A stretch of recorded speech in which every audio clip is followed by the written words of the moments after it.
Hi, everybody. Welcome back to another episode of Mac School Prep TV, where we are featuring various student success stories. Today, our special guest is Aminata, who is a junior at UNC Chapel Hill, and she's just going to be talking to us a little bit about her life, her achievements, her successes, some of the lessons that she may have learned from some drawbacks that she's experienced. And I'm going to hand over the floor now to Aminata. If you could tell us what you're studying at UNC, where you're from, maybe some future aspirations that you have, and then three things you like to do for fun. Okay, so hello, my name's Aminata. Like she said, I'm a third year at UNC. I'm a junior at UNC. I'm majoring in neuroscience and I'm minoring in chemistry and creative writing on the poetry track. I want to go into pre-med, so I plan to go into med school after I graduate from undergrad. And ultimately, I know a lot of people say you switch once you get to med school, but I'm pretty sure I want to go into pediatrics. So, oh, and then I'm from Rock Island, Illinois, so it's a really small town, pretty close to Iowa. And then I moved to North Carolina when I was about 12. And three things I do for fun. I have a dog. And so she probably involves like all of the three things. Okay, awesome. And Aminata, just for my sake, you said that you're majoring in creative writing, I'm minoring in creative writing. I'm majoring in neuroscience. majoring in neuro, and minoring in creative writing. Okay, so I usually ask about family stuff first, but I'm curious about how you kind of arrived at that sort of disparate sort of academic track in terms of the things that you're studying. If you want to elaborate on that a little bit, because that caught me off guard in a good way, but still. Yeah. So I'm minoring in chemistry just because I'm going to complete all of the chemistry minor requirements anyway, but I'm majoring in neuroscience. And then I'd taken a poetry class just to fulfill an English requirement. And I ended up really liking it. And also, I guess it does relate to my familial history. My mother, she did poetry. And then also, my brother and sister both majored in English. I had no Mhm. plans of doing that, but then I was like, oh, I mean, I guess I actually just really liked it. So I just adopted the minor and I was able to get into the advanced classes that you need to apply for. So I was like, I guess it's meant for me. I guess it just runs in the family. So Mm. Do you have any advice for people who maybe are kind of scared to like combine academic areas, like if mm, it's theater and math or something like that? I mm. think that's very scary for a lot of people to pursue. And what made you sort of comfortable enough? Did you have any fears going into that of like, yeah, this is so random. I'm on the pre-med track, but I love poetry. How did you sort of like what sort of perspective informed those decisions? Well, I feel like there was the fear of maybe not finishing on time just Hmm. because, you have to take extra classes that aren't a part of your track and then also just changing your schedule because I didn't adopt this minor until my sophomore year. So I'd already gotten pretty well into the requirements for neuro.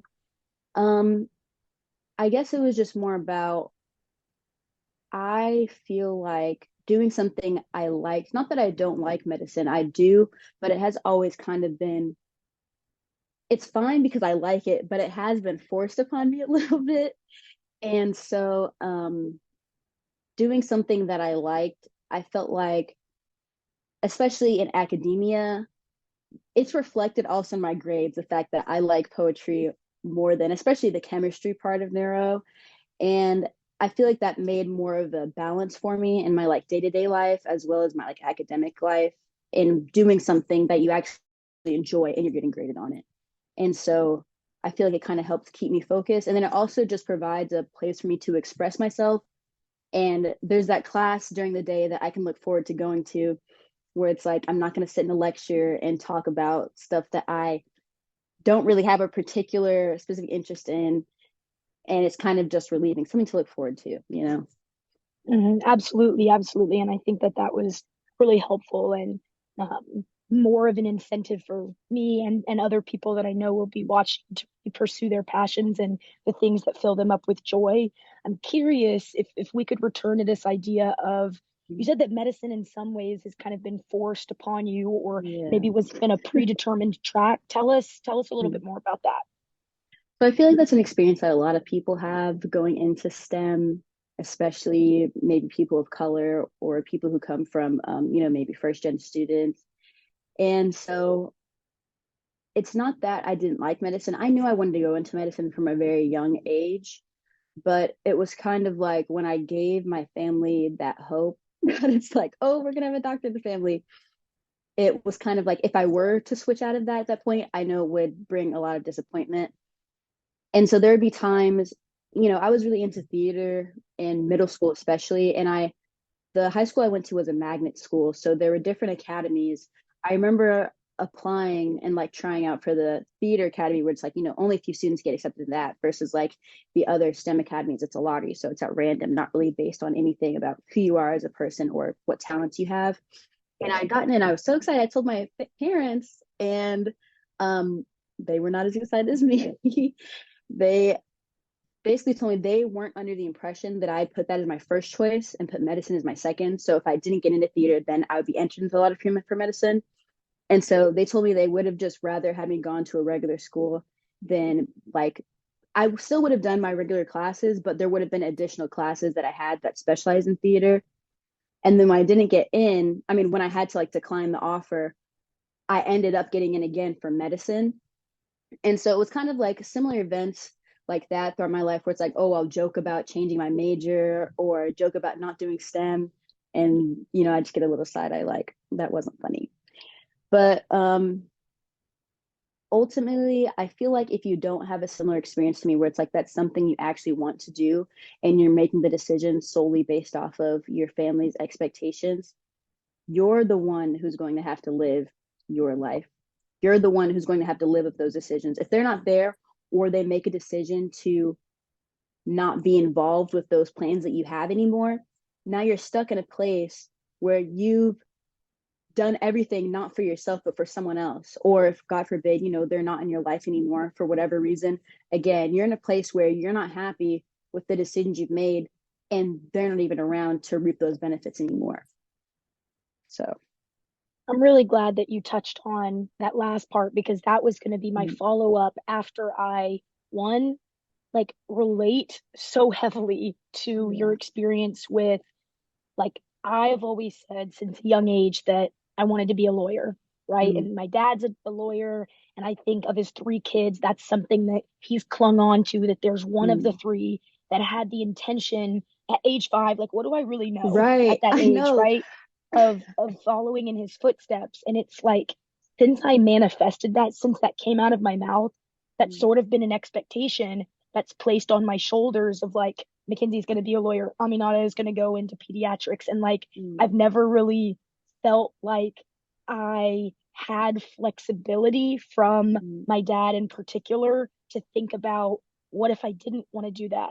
And I mm, think something that kind of works out for people like us is like, there's a possibility to still make our dreams work in a way that makes our family happy. Like, given my passions and like helping children, I know that I can do that by going into law. And I know that I would be right. successful in that career and I could see myself being happy in something like that. And it Mm, sounds like you similarly feel that you would be able to kind of simultaneously be like, I'll enjoy what I'm doing, but my family won't give me that side eye. And I think we're mm, privileged and benefited in that way. But like, I'm glad that mm, you touched on that point of like, not everybody is going to be in that same boat where you can make mm, both of those things work. Like sometimes you are going to have to let your parents down and sometimes you are going to have to disappoint your family. And like, I don't know. I mean, not like for me personally, I don't know how pleased my dad is going to be with me using like my kind of law expertise to go into a mm, nonprofit world or maybe even a social work setting. Like right. I'm not sure that that's really the idea that he had in mind, but like the fact that I'm even pursuing a pre-law track and the fact that you're even pursuing a pre-med track, like we've got to still figure out a way to mold our lives in a way that Mm, is going to be good for us because one mm, day like our parents are gonna croak and like be gone. right. That was kind of harsh, but like, No, but that's the truth. and then you're left living it. Right. So I Yeah. wanted to let you know you're not alone in that. And like I really felt that in my Mm, in my heart. I'm interested in now talking a little bit about maybe your family background and your upbringing and maybe your experiences with education and values that have been Mhm. instilled in you by your family, wherever you want to take that, just so we can have a little bit of context. And Mhm. also, just like side note, do you have any doctors in your family that have also like informed? I know you said your mom's into poetry, but Mm. yeah, No. So, okay, so quick little life story basically. So the small town that I was born in and that I spent like the first half of my life in was definitely like low income. I've got five older siblings, and then it was my mom. So you're single the mom. baby. You're the baby. Yes, technically. We'll get Okay, there. okay, okay, okay. Right, right. It's a little complicated. It's a little complicated. So yes, my older three siblings are significantly older than me. So my other two siblings are the ones who I'm really closer to, who I said again both majored in English when they were in undergrad. And but when I was 12, my mom passed away. So she had cancer, yes. And so that kind of also, I guess, validated me wanting to. That's another thing, right? It's like I would also consider going into social work because like I'm legally an orphan. And also my siblings have a different experience than me because they have a different father not, than I do. So my dad was in my life, their dad was in their life. So the five older ones Mhm. have a different dad, and that dad is the same dad as. So the first three have the same dad. The next Okay, two have the same dad. Me, I'm my dad. But the first okay, three, their got it. dads in their life. The next two, their dads in their life. And plus the older three were adults by the time my mom passed away anyway. Okay, And then all my brother, same mom for everybody. yes, yeah, also Okay, mom. okay. So my other brother and sister, the two, they Hmm. were in high school, and then I was in, oh, or maybe she was in middle school, but I was in elementary school. So And those then, are the English. Those are the English majors. yes. Okay. So when my mother passed away, because their dad was still in their life, all five of them stayed in Illinois. And I moved to North Carolina to live with my aunt and uncle, my mom's brother and his wife. So that was a process in and of itself. But also something that I feel like has been important for my motivation and I guess keeping me focused on school no matter what other situations are going on in my life is that like I said, we were from like a low income area. And so there wasn't, always presents under the tree during Christmas. There wasn't always, we weren't always together because they saw their dad every other weekend. But something that was just always constantly instilled, especially for me being the youngest, was education and school and saying like, go to school, be smart, basically. And so I remember the day that my mom passed, it was in the morning and it was on a Friday morning. Me and my brother and sister, we all still went to school. Like we found out before classes started, like 7, 6 in the morning. We all still went to school that day because that's just how focused we Like, were. like, hold on. So, Yeah. like, you literally, was your mom in the hospital at that point? No. So I found out later, I was young. I didn't exactly know what was happening when Hmm. everything was going on, but just based off of learning more about medicine now, and then Hmm. also, it was specifically like a TV show that I'd watched. Hmm. And my understanding of it now is that she was in palliative care where they allow Hmm. you to be at home and there was a Hmm. hospital she had a hospital bed and stuff Hmm. Hmm. and so she yeah so basically she was at home when she'd passed and like Okay. she passed in our house. But y'all had already, were y'all at home when she passed away and then y'all went to school, or y'all had already left for school and you found out at No, school? we were at home. I remember waking up, my I was like, dang, no, I was a little salty. I was like, nobody woke me up this morning. Interesting, right? And so I got up ready to have an attitude, and then yeah, I was like, have attitude. So I was like, how you gonna forget about me? Like, I Right, need to go to right. school. But um, but yeah, and then I woke up. My brother was in the room with her, and he Mm, shut the door. He like wouldn't let me in. And mm, then my sister was crying and screaming, and then yeah. I won't get into all of it. So well, but yeah, and then a pastor came, like we lived across the street from a church, the church that we went to. So the pastor came over, the Anglicans came over, and then we prayed, and then we all went to school. And so I take it your mom was like kind of had this value of like y'all need to hit those books. Like it's, Right. But she also did it in a way that made it, at least for me, I don't know exactly again what my brother and sister's experience was, but right. especially for me, I just remember it being fun. Like the Mhm, ways in which she made, I liked school. mhm, I liked pretty much every subject in school. Like I mhm, remember there would be times, well, she would put like little kind of like flashcards of either words or of like math problems, and she would have them in her wall. And so we would have a week to memorize them. And then we would go in her room at the end of the week, and me and my brother and sister would sit on the floor, and she'd be sitting up on her bed, and she would have candy. And then so we're are facing our backs are towards the wall, so we can't see it. And she would ask us what the answers were basically, mhm. and then if we get a piece of candy if we get it right. And I I remember love like that. we would just be reading books all the time, but it was fun. Like I liked Hmm. school. Hmm. And did you feel like when moving to North Carolina with your aunt and uncle, I take it you went by yourself, your siblings stayed Right. behind? They did. Did your aunt and uncle kind of have that same value set of like encouraging you to pursue education, or was it a sort of different environment? And how do you feel like that latter half of your life, Mhm. 12 to 18 before you went to Right. college informed, your decision to apply to Duke and all of that? So well, Also, Aminata, in case I like haven't communicated this with just like my face and stuff, like I'm sorry. I'm oh sorry that no, you've had you're to like fine. I've experience that. yeah, you're fine. Yeah, Okay, you're I'm like, good. I don't want No, you to feel you like I have. pity. Okay, okay, No, I understand. I understand. Um, yeah, never that. It's okay. But okay. anyway, yeah. But so when I moved to North Carolina, I feel like it was again, these are things that you realize with age. This wasn't Mm-hmm, necessarily my impression of how things were when I first got there.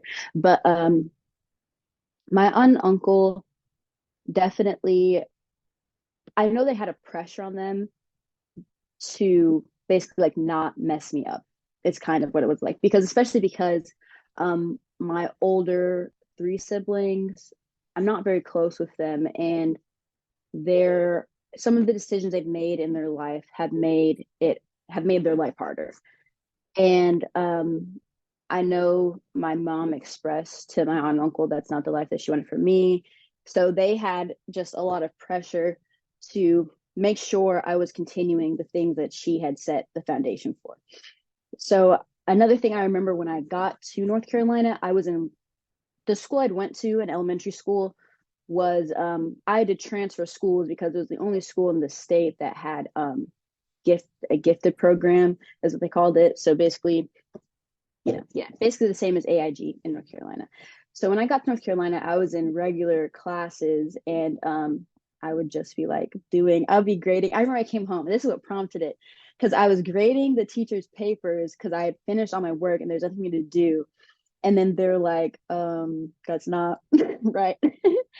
And so they're waiting on my transcripts because of everything happened so suddenly. My paperwork and all that was still taking a while to process. So they're waiting on my transcripts, which is why I wasn't allowed to be admitted into the AIG classes when I first got there. But they're like, we can't keep waiting on these transcripts. We don't know how long they're going to come. So they talked with the school and got me admitted into the AIG classes, like maybe a couple weeks after I had moved. So so yeah, then I was in AIG math and reading. So I remember that was a priority for them as well, things that they took specific actions for. And then also as I got older and I decided I wanted to go to Chapel Hill, I feel like most people especially in the North Carolina area, they're like, oh yeah, Chapel Hill, Duke, that's my number one choice. Chapel Hill, Duke, that's my number one choice. So it was kind of just obvious that like, oh yeah, Chapel Hill or Duke would be my number one choice. And especially at that time, I'd wanted to go into obstetrics specifically, and Chapel Hill's med school has a really good obstetrics program. So that's why I made it my number one choice. But something that my aunt would say often is like, you wouldn't have the opportunities you have here if you were still in Illinois. And so it was kind of like a position where Wait, and I what did she mean by that? so so fast forward, my aunt and uncle and I aren't on good terms right now. And I don't have any resentment towards them. Um, but I don't think, I think people are in your life for a season and a reason. I think the reason why they're in my life was to get me to the point where I'm in college, and they've accomplished that. And so I don't think we're going to. When I lived in Illinois, I didn't know them very well, and I didn't know my other uncle either. And so I feel like it'll kind of just go back to that. But my aunt especially, she, from my perspective, can be a little bit they were just really tough on me because they didn't want to mess me up. And I know that pressure must have been very difficult for them, but they were a little bit too tough on me just for my personality. I don't think they needed to do as much as they did in order to get a reaction of me, in order to see certain results. So that does come up sometimes, where she's like, you owe, not that you owe us, but it's like you wouldn't be here without what we've done. So yeah. Yeah, and I think I that is something that I relate to Yeah. as well. And I think that one thing I hope that I can maybe impart to you and Mm, other people that may feel a sort of just like indebted to certain right. people in our lives is that, Aminata, you got you to where Mm, you were. Okay. It right. was your strength, it was your resilience, it was your determination, it was you filling out those applications, right? Mm, Like that was your doing. right. And another And thing, they weren't even like ever heavily involved in my like academics, especially, right. I because mean, I'd already you went had to that school. on You lock. did the great. Right. Right. Right. I already had that on lock when I came here. So, but Yeah. the thing is, like I said, I lived in a lower socioeconomic place, Mm, what some may refer to, oh, I was in the ghetto, lots of violence in the area. And then so I mm. moved literally over the weekend into the And this was suburbs, this was a new world for you. right. And so I Mm, moved into the suburbs.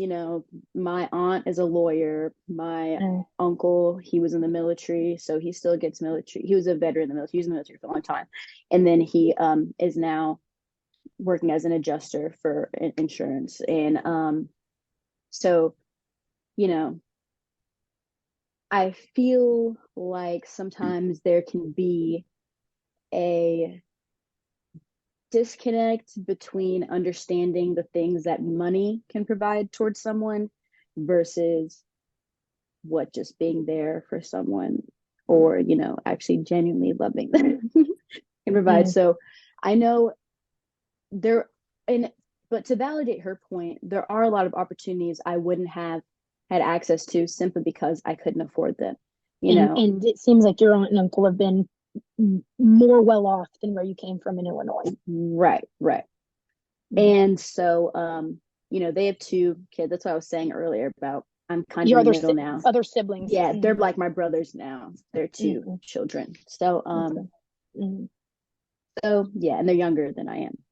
Do But you did did your the siblings that are immediately older than you that you said that you have mhm, that closer bond to that did mhm. that major in English, do you feel like they poured into you and provided you with help as you were navigating just like even applying to college, or was that something that you had to figure out on your own? And in either of those, whatever you decide to resonate more with, what is some advice that you feel like you can pass on to kind of current high schoolers who are Mhm. also, trying to pave a way for themselves in higher education?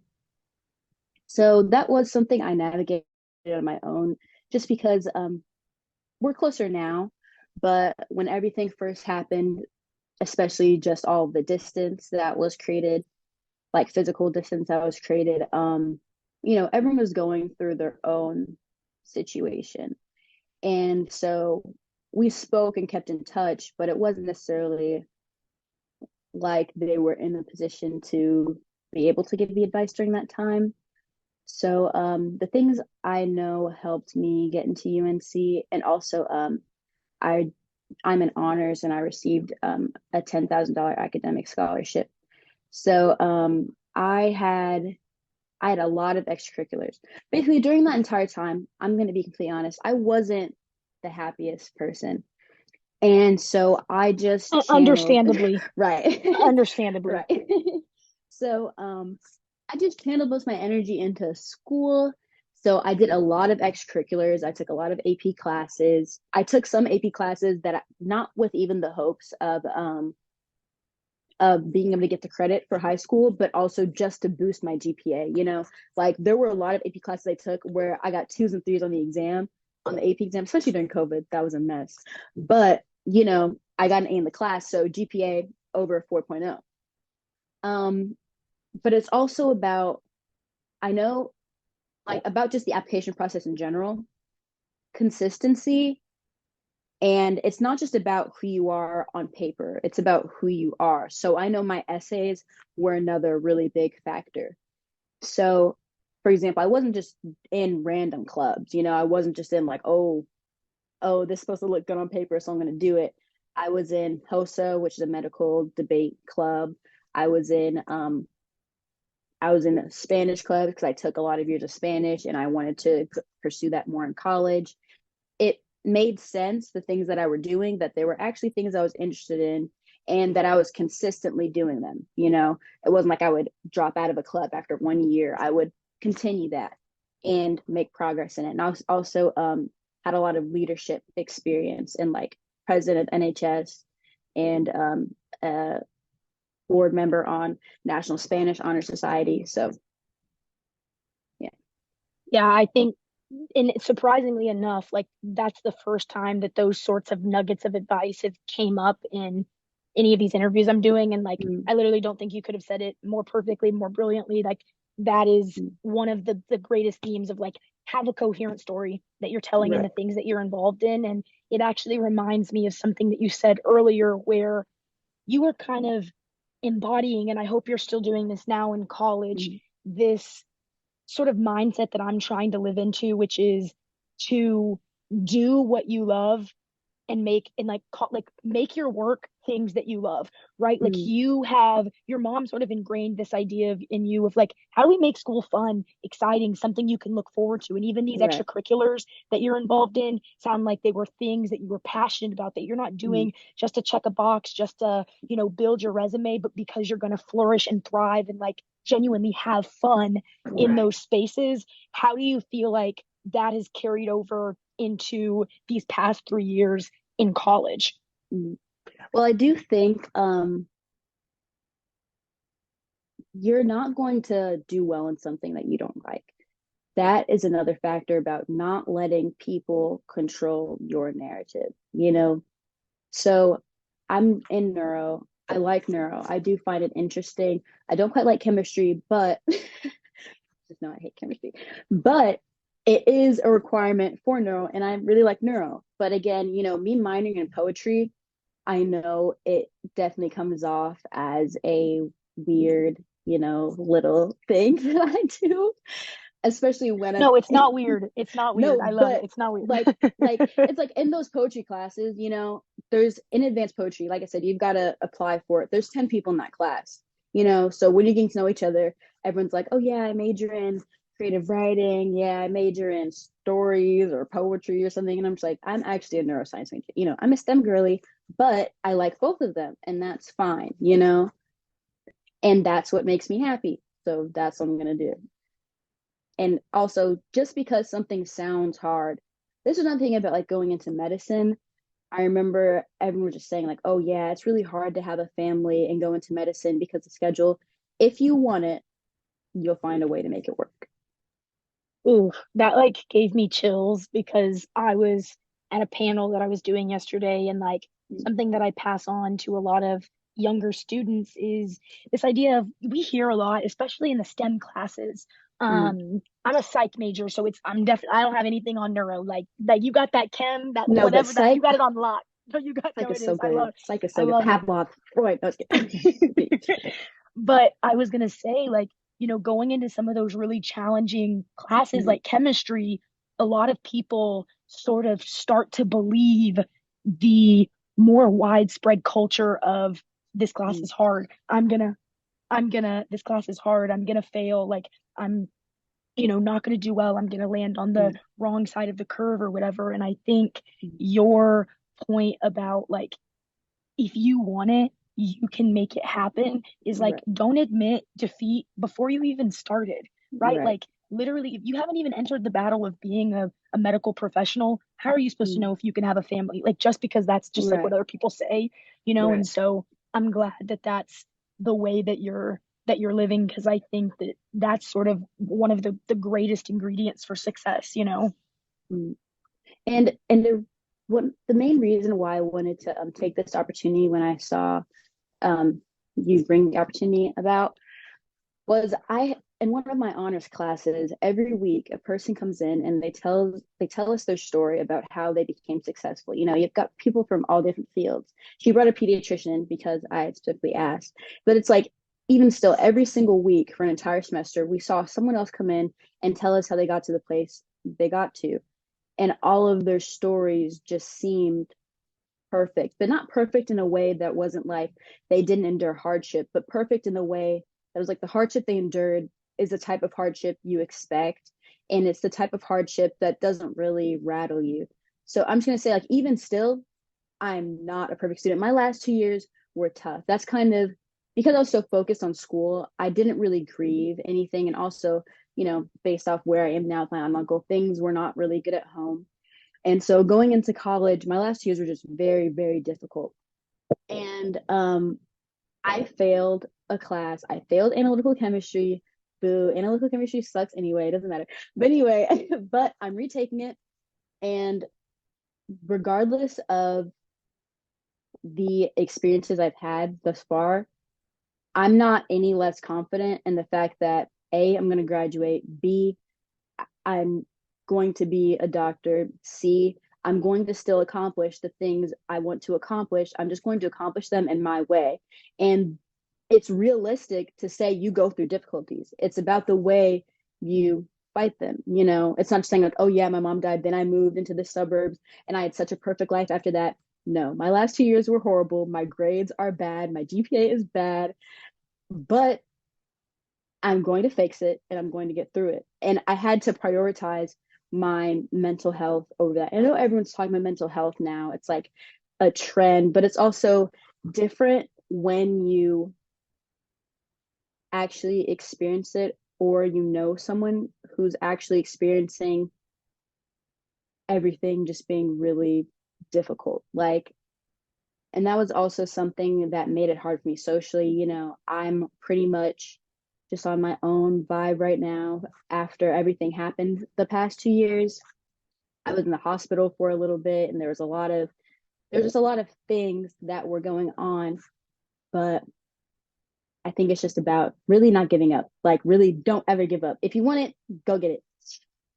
I love that. And I know we're reaching our time here, so I think my response to that's going to be I keep feeling like you steal my thunder or like already read what it is that I'm going to ask you because I was like, I had a feeling that resilience is a theme that's played a really huge role in where you are now and your success. And like, I'm even learning from the fact that our life does not take a linear form. It's like this and it goes all around, but if you can keep your eye on a prize, no matter the failures that you experience kind of in that between A and B, you will get there. It's about the drive and the confidence and not allowing those inevitable failures and defeat to shake you.